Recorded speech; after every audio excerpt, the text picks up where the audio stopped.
अस्सलामुअलैकुम वरहमतुल्लाहि वबरकातुहू।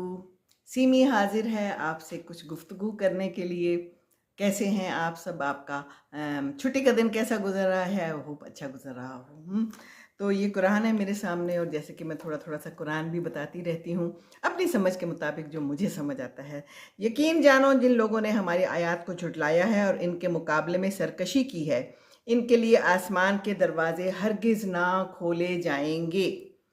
उनका जन्नत में जाना इतना ही नामुमकिन है जितना सुई के नाके से ऊंट का गुजरना। मुजरिमों को हमारे यहाँ ऐसा ही बदला मिला करता है। इनके लिए तो जहन्नुम का बिछोना होगा और जहन्नुम ही का ओढ़ना। ये है वो जजा जो हम जालिमों को दिया करते हैं, बखिलाफ इसके जिन लोगों ने हमारी आयत को मान लिया और अच्छे काम किए हैं।